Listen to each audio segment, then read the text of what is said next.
Elle nous a quittés il n'y a pas si longtemps, mais elle aura quand même eu le temps de nous manquer. Cette compétition qui fait frissonner tous les amateurs de foot.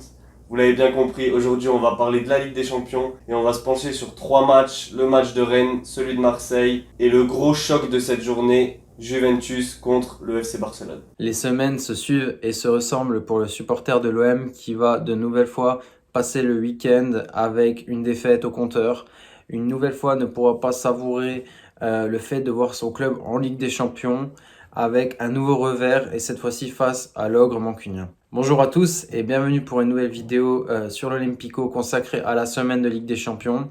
Nous allons voir plus en détail certains matchs, dont les matchs français qui ont opposé donc le FC Séville au Stade Rennais et l'Olympique de Marseille à Manchester City pour ma part. Et moi je vous parlerai donc du choc entre la Juve et le Barça.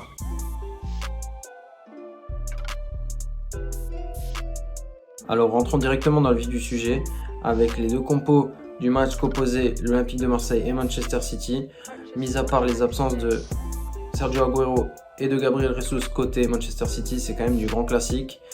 Côté Marseille, on a donc opté pour une défense à 5 avec notamment Dimitri Payet et Dario Benedetto sur le banc, mais on retrouvait Leonardo Balerdi, buteur le week-end face à Lorient, et Nemanja Radonjic. Malheureusement, l'OM était parti pour défendre dans ce match. Le slogan, le devise du club droit au but n'a pas été respecté et on peut clairement dire que l'OM n'a eu que ce qu'il méritait dans ce match puisque le score à la mi-temps et à la fin du match était tout sauf volé.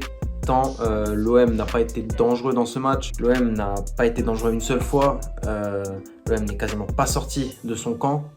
Clairement, si tu comptes jouer comme ça contre un club comme Manchester City, c'est clairement décevant, d'autant plus que tu sais que certains clubs par le passé ont pu le faire avec les mêmes, on va dire, les mêmes armes que l'Olympique de Marseille. C'est d'autant plus frustrant qu'on n'a même pas essayé quoi que ce soit dans ce match. Et l'ouverture du score de Ferran Torres avec la punition de Kevin De Bruyne sur une énième passe hasardeuse d'un des milieux marseillais. Le but également de Raheem Sterling sur une action collective à montrer dans tous les centres de formation de France. Enfin bref, l'OM était surclassé dans ce match. Villas-Boas a été surclassé par Pep Guardiola. Avec ce genre d'état d'esprit, ce genre de prestation, l'OM ne peut pas espérer grand-chose dans ce groupe et dans cette compétition. Vous l'aurez bien compris, sortir des tops côté marseillais après une telle prestation, c'est très difficile, voire impossible. Donc j'ai décidé de mettre 3 tops côté mancunien avec en troisième position Raheem Sterling qui a fait un match complet, qui a fait beaucoup de mal à la défense et qui s'est permis de marquer après une action collective incroyable. En deuxième, je mettrai Kevin De Bruyne qui a été exceptionnel, qui a aussi profité on va dire, du non-match des Marseillais pour jouer comme il s'est joué et clairement c'est incroyable. Pour finir, en première position, je mettrai Pep Guardiola qui, même si en face il n'y avait pas grand-chose, lui est resté fidèle à ce qu'il sait faire, jeu en passe, pressing constant, pressing dans le camp adverse. C'était tout simplement très beau à voir. Même si je pense que sur ce match-là, je le mets en top. Mais attention, sur la suite de la compétition, avec une équipe un peu plus compétitive en face, avec le niveau Ligue des Champions tout simplement, j'ai hâte de voir ce que les hommes de Pep Guardiola sont prêts à proposer sur le terrain, tant l'intensité n'était pas non plus incroyable. Rapide coup d'œil sur la suite des événements, puisque Marseille va se déplacer à Porto. Encore un déplacement difficile pour les Marseillais qui n'ont pas engrangé un seul point et pas un brin de confiance sur les deux premières prestations face à l'Olympiakos et face à City. De nature plutôt optimiste, là je pense clairement que l'OM, mis à part à domicile face à l'Olympiakos et face à Porto, ne prendront pas de points cette année en Ligue des Champions ou ne peuvent tout simplement pas en prendre. J'ose aussi espérer que sur les prochains matchs, l'OM testera le 4-4 de losange qu'ils ont mis en place à Lorient et à Bordeaux. Ce système qui fera peut-être prendre enfin des points à Marseille et un peu de confiance également. D'autant plus qu'en championnat, Marseille n'est qu'à 3 points de Paris. Avec un match en retard à venir puisque le match contre Lens est d'ores et déjà reporté à cause des cas de Covid présents dans le club lensois. Seul l'avenir nous dira si André Villas-Boas décide de remettre en place ce dispositif. C'est sans aucun doute le seul moyen pour l'OM d'engranger des points dans les semaines à venir dans cette compétition. Le pronostic pour ma part, un petit 3-1 pour Porto à Porto contre Marseille. Au moment du tirage au sort des groupes et de l'annonce du match du choc Juve-Barça, Tout le monde attendait le retour entre Lionel Messi et Cristiano Ronaldo. Malheureusement, le Covid, qui en plus du reconfinement qui nous oblige à exécuter, nous prive même d'un retour, d'un choc entre Messi et Ronaldo. J'espère qu'au match retour, on pourra voir les deux monstres s'affronter normalement. Au niveau des compositions des deux équipes, Pirlo, qui pour son deuxième match sur le banc de la Juve en Ligue des Champions, nous place un 3-4-3, ce qui est habituel pour la Juve, parce qu'on sait que depuis des années, ils ont l'habitude d'évoluer avec une défense à 3. Le Barça de Koeman, quant à lui, octroie pour un 4-2-3-1. On sait que le Barça ces dernières années c'était souvent le 4-3-3, mais Koeman a l'air d'insister avec le 4-2-3-1, et notamment le double pivot qui a été excellent dans ce match, on en reparlera. Ce que j'ai aimé dans ce match, c'est que d'entrée de jeu, dès la deuxième minute il me semble, le Barça a une très grosse occasion et Griezmann va heurter le poteau après une grosse frappe dans la surface. Le match était déjà lancé et on savait qu'on allait avoir une bonne soirée football. Dans ce match, on a pu voir des principes de jeu propres à la Juve et au Barça, notamment avec Pirlo qui essayait absolument de ressortir propre, qui n'hésitait pas à prendre énormément de risques. Ils ont bénéficié de leur défense à 3 pour écarter sur les côtés avec Kulusevski à gauche et Cuadrado à droite. Évidemment, quand on joue comme ça, on s'expose à des risques et s'il y a du déchet technique, forcément tout de suite perdre la balle dans ses 20 ou 25 mètres, c'est extrêmement dangereux, mais forcément, si on s'en sort et qu'on arrive à passer le milieu de terrain, on se crée forcément une occasion ou du moins une situation dangereuse. Pour Barça, c'était pareil, c'était un des Barça les plus agréables que j'ai pu avoir ces dernières années. Alors pas forcément parce que c'était le match parfait, mais parce qu'on sait que le Barça ces dernières années c'était assez catastrophique. Et là, dans ce match, j'ai trouvé que c'était plutôt cohérent, que les joueurs étaient en harmonie ensemble. Il y avait beaucoup de triangles, beaucoup de jeux et justement j'ai trouvé qu'il n'y avait pas de joueurs mauvais ou en dessous. Du moins ça m'a pas sauté à l'œil. J'ai trouvé que tous les joueurs étaient plutôt intéressants. Même Griezmann qui encore une fois n'a pas la réussite, il frappe le poteau. Puis même la talonnade qu'il fait à Messi, c'est une action vraiment magnifique et on sent que il lui manque pas grand chose à Griezmann je pense pour revenir et pour... C'est une histoire de confiance, on sait que ce joueur marche beaucoup à la confiance. Et je pense que si par exemple il avait marqué, il n'avait pas heurté le poteau et que sa talonnade aurait été une passe décisive pour Messi, peut-être que ça aurait lancé sa saison. Après on l'a vu, il a fait un match intéressant. Évidemment c'est pas encore ce qu'on attend de lui, on attend beaucoup plus. Idem pour Dembélé. Dembélé qui a été plutôt pas mal. Alors quelquefois il reste brouillon, mais bon ça c'est tous les dribbleurs, ils ont forcément du déchet.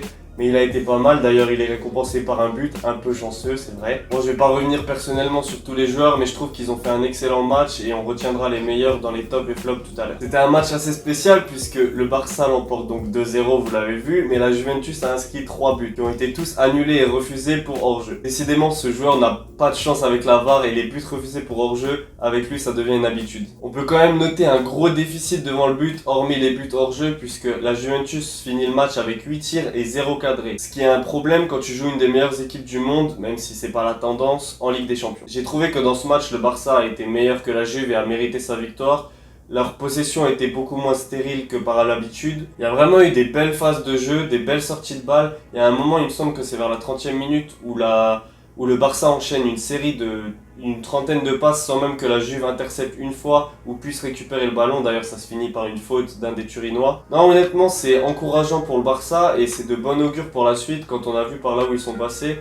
S'ils arrivent à reproduire ce genre de performance et qu'ils ont une régularité qui persistera dans le temps, forcément on se reposera des questions et pourquoi pas, ils deviendront à nouveau un favori pour la Ligue des Champions. Mais on n'en est pas encore là, on sait qu'il y a du chemin et les grosses équipes se réveilleront notamment en janvier-février et démarreront leur saison ici. Le Barça, on verra si d'ici là aura la même cadence et aura réglé son problème de numéro 9, parce que mettre Messi en faux 9, c'est pas forcément une solution à long terme. Pour les tops et flops, maintenant on va commencer par les tops où je vais mettre le duo Pjanic-De Jong, puisque ce double pivot a littéralement pissé sur la Juve, il n'y a pas d'autre mot. Le milieu Blaugrana et notamment ces deux joueurs ont fluidifié le jeu par l'intermédiaire d'un Pjanic qui était un Pjanic des grands soirs. Un Pjanic qu'on a envie de voir et qui manquait surtout au FC Barcelone puisqu'il a cette capacité de jouer en un temps, de calmer le jeu, il donne le tempo. Il a une capacité aussi à jouer sous pression puisqu'on a vu qu'il perdait pas beaucoup de ballons, qu'il était très précis. De toute façon vous le connaissez et je pense que l'échange Arthur-Pjanic va beaucoup plus bénéficier au Barça qu'à la Juve. J'insiste sur Pjanic mais De Jong aussi a fait un très bon match. Et d'ailleurs si le Barça a gagné c'est en partie grâce à la bataille du milieu qui a été remportée par ces deux joueurs face à la Juve. En troisième top maintenant, même si c'est pas un match exceptionnel, je vais mettre Ousmane Dembélé puisqu'il a eu un volume de jeu assez intéressant. Il a réussi à faire la différence de par ses dribbles. On attend beaucoup de lui. Là, il a fait un bon match, il a même marqué, il a contribué à la victoire de son équipe, il a été intéressant, donc on va le mettre dans les tops. En espérant que ça continue parce qu'on sait qu'avec lui c'est un peu les montagnes russes. Au niveau des flops maintenant, pour les flops, alors en premier flop je vais mettre Demiral. Au-delà du carton rouge qu'il obtient à la 85e minute, dès le début, dès la deuxième minute comme je le disais, il fait une grosse erreur inadmissible en Ligue des Champions qui peut coûter un but et qui n'a pas lieu d'être. Il n'est pas tout seul, toute la défense turinoise, que ce soit Bonucci et Danilo, je ne les ai pas trouvés sereins. En deuxième flop maintenant je vais mettre Dybala qui s'est éteint petit à petit. En seconde mi-temps on ne l'a plus du tout vu. On attend d'un joueur comme ça qui prenne le jeu à son compte, qui fasse jouer ses partenaires, mais pas du tout. En plus il est sur un côté, on sait que c'est pas forcément son poste prédéfini, mais quel est son poste prédéfini du coup? Derrière deux attaquants, il a déjà eu cette opportunité. On sait que pareil, c'est un joueur qui est pas assez régulier, malgré qu'il ait fait une bonne saison l'année dernière. C'est dans les matchs là qu'on l'attend. Et quand on connaît la qualité du joueur, on peut pas se satisfaire d'un match comme celui-là. Et en troisième flop, alors il a pas forcément fait un match catastrophique, mais bon, il faut en choisir un. Donc j'hésite entre Bentancur et Rabiot, mais je pense que je vais mettre Rabiot. Parce qu'une fois de plus, dans les gros matchs, on le retrouve pas. On attend beaucoup plus de lui aussi. On parle de lui comme un très gros joueur, un gros potentiel. À un moment, il va falloir qu'il prouve. Et il va falloir qu'un jour, il fasse parler de lui autrement que par ses caprices ou alors sa mère qui parle dans les médias et qui gère sa carrière. Quelle suite pour les deux équipes? Bon, alors il ne faut pas enterrer la Juve qui, elle aussi, comme je l'ai dit, a produit un match plutôt intéressant. Il y a eu des bonnes phases de jeu. Il leur manquait Ronaldo. On sait aussi que les grosses équipes, c'est en janvier-février qu'elles débutent leur saison. Donc Pirlo, on a vu des phases de jeu plutôt intéressantes, on a vu des principes de jeu aussi qui me plaisaient.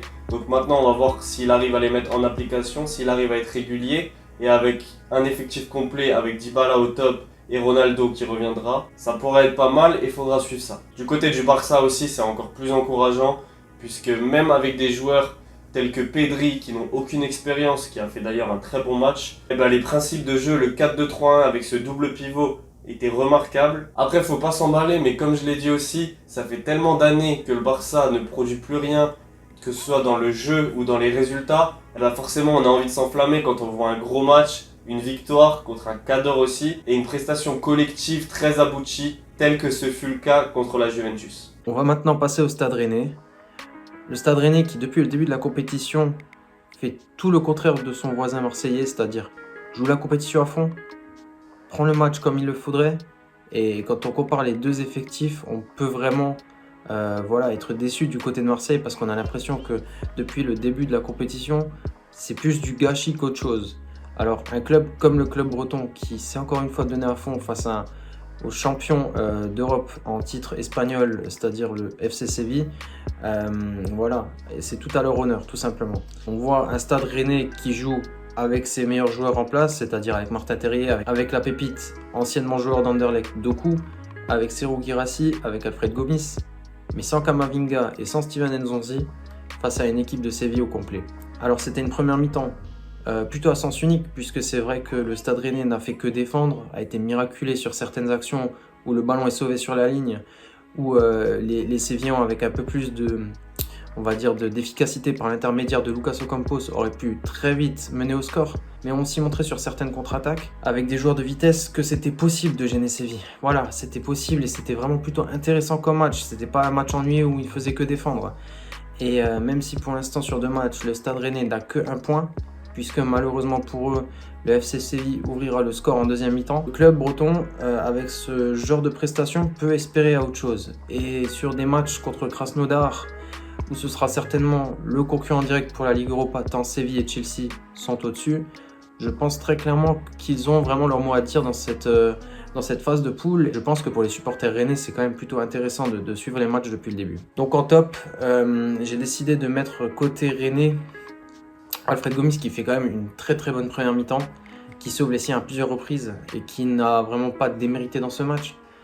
Après, bon, je vais mettre Lucas Ocampos qui a fait un super match, encore une fois, qui a été très combatif, qui retrouve un club de Ligue 1 qu'il connaît bien. Et très honnêtement, il n'y a pas grand-chose à redire, tant le joueur est incroyable. Et en numéro 1 de ce top, je mettrai Jules Koundé qui a fait un super match. Il n'y a rien à redire, ce joueur va sans doute signer dans un très très grand club dans les prochains mois, va certainement être appelé par Didier Deschamps dans la prochaine liste de novembre. Et c'est tout à son honneur et c'est complètement mérité. Voilà. Après, voilà, comme pour Marseille City, je ne mettrai pas de flop. Tant pour le match de Marseille et de City, les flops, c'est tout l'effectif marseillais. Pour le match entre Séville et Rennes, c'est plutôt compliqué de mettre un flop. Donc j'en mettrai pas non plus, tout simplement. Je pense que face à Chelsea, ça va être très compliqué également de prendre des points.